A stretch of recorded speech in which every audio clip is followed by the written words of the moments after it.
మనల్ని నిశ్శబ్దంగా పట్టి పీడిస్తున్న మహమ్మారి. కాలం ఒకప్పుడు టెక్నాలజీని ఉపయోగించేది, కానీ ఇప్పుడు టెక్నాలజీ మనల్ని వాడుకుంటుంది. ఒకప్పుడు ఈ ఫోన్ ఒక సాధనం మాత్రమే, మాట్లాడడానికి, కమ్యూనికేషన్ పంచుకోవడానికి, మనల్ని దగ్గర చేయడానికి.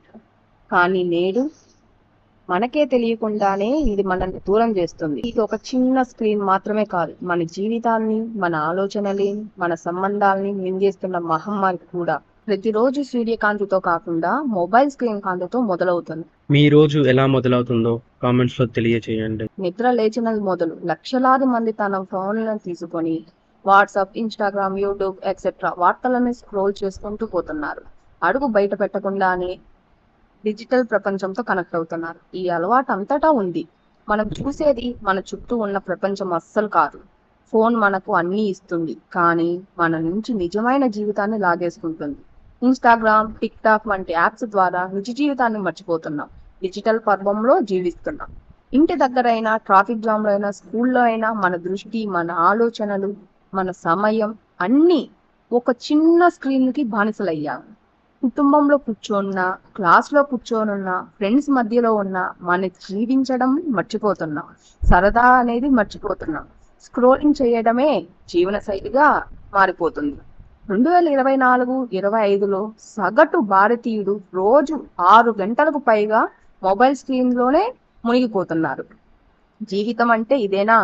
జీవితం అంటే ఒక అనుభూతి, కానీ ఇప్పుడు జీవితం అంటే స్క్రీన్ టైం అయిపోతుంది. ఒక చిన్న నోటిఫికేషన్ రాగానే మొబైల్ తీసుకొని ఒక లైక్, ఒక షేర్ చాలు, మన మెదడులో డోపమిన్ అనే ఆనంద రసాయనాన్ని విడుదల చేస్తుంది. అదే తాత్కాలిక హ్యాపీనెస్ మాత్రమే. అదే ఒక పెద్ద వ్యసనం లాగా మారిపోతుంది. ఈ అనుభూతికి మనం బానిసలమయ్యాం. మళ్ళీ మళ్ళీ చూస్తూనే ఉంటాం, ఎందుకంటే ఈ యాప్స్ మన కోసం కాకుండా మన మీద ఆధిపత్యం కోసం డిజైన్ అయ్యాయి. Red notifications, endless scrolls, auto play ఇవేమీ యాదృచ్ఛికం కావు. ఎంత చిన్న వయసు ఉంటే అంత పెద్ద ముప్పు ఉంటుంది. చిన్న పిల్లలు హోంవర్క్స్ మర్చిపోయి రీల్స్ చూస్తున్నారు. పక్కనే తల్లిదండ్రులు పిలుస్తున్నా, మాట్లాడుతున్నా వినటం లేదు. టీవీకి, ఫోన్లకి అంకితం అయిపోతున్నారు. ఆఖరికి తినేటప్పుడు కూడా ఫోన్, టీవీ చూస్తూనే తింటున్నారు. ఈ వయసులోనే స్క్రీన్ వ్యసనం అంటే వారి భవిష్యత్తు ఎంత నిశ్చలమయ్యే ప్రమాదం ఉందో ఆలోచించండి. ఇవాళ ప్రతి ఇంట్లో భోజనం సమయంలో కూడా ఎవరి ముఖం ఎవరు చూసే పరిస్థితిలో లేదు. ఏదైనా ఫంక్షన్స్ కి వెళ్ళినా, స్నేహితులను కలిసినా ప్రతి ఒక్కరి కళ్ళు స్క్రీన్ మీదే. మనిషిని చూసే కన్నా మొబైల్ వైపు చూసే అలవాటే మనల్ని బానిసల్ని చేస్తుంది. మన భారతదేశంలో 68% టీనేజర్లు మంచం దిగక ముందే మొబైల్ చూస్తున్నారని చెప్తున్నారు.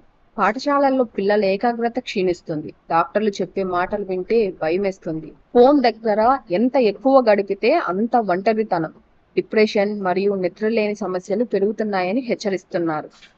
వింతేమిటంటే మనం ఫోన్లతో ఎంత కలిసిపోయామో నిజ జీవితంలో అంత దూరం అవుతున్నాం. మనం ఆలోచించాల్సిన సమయం ఇది. ఇది వ్యక్తిగత సమస్య కాదు, ఇది ఒక ప్రణాళిక. ఒక వ్యవస్థ మన దృష్టిని కొల్లగొట్టి మన టైంని, మన శ్రద్ధని బిజినెస్ గా మార్చుకుంటుంది. మన మానసిక ఆరోగ్యం, మన పని సామర్థ్యం, మన నిద్ర అన్నిటినీ దెబ్బతీస్తున్నాయి. కానీ మార్పు సాధ్యమేనా? అవును, మన చేతుల్లోనే మార్పు ఉంది. మేము ప్రారంభించాం, మీరు కూడా ప్రారంభించండి. ఒక చిన్న మార్పుతో నిద్రపోయే ముందు మొబైల్ దూరం పెట్టండి. అవసరం లేని యాప్స్ ని తొలగించండి. నోటిఫికేషన్స్ ఆపేయండి. వారంలో కనీసం ఒక్క రోజైనా మొబైల్ లేని జీవితాన్ని అనుభవించండి. మీ ఫ్యామిలీతో టైం స్పెండ్ చేయండి. పిల్లలతో మాట్లాడండి. నిజమైన జీవితం ఎక్కడుందో గుర్తించండి. మీ శ్రద్ధ అనేది ఈ లోకంలో అత్యంత విలువైనది. ఫోన్ ఓపెన్ చేసే ముందు ఒక్కసారి ఆలోచించండి. మిమ్మల్ని మీరు ప్రశ్నించుకోండి, నిజంగా ఇది మనకు అవసరమా, లేదా ఇది ఒక అలవాటా? మనం మన శ్రద్ధని తిరిగి స్వాధీనం చేసుకుంటేనే మన జీవితాన్ని తిరిగి సంపాదించుకోగలం. తెర ముందు బందీగా కాదు, తెర వెనక ఉన్న నిజమైన జీవితాన్ని చూడండి. ఎందుకంటే బంగారు జీవితం స్క్రీన్లో కాదు, మన కుటుంబంలో ఉంది. ఎంచుకోవడం మీ చేతుల్లోనే ఉంది. తెర బందీలా లేదా నిజమైన జీవితమా?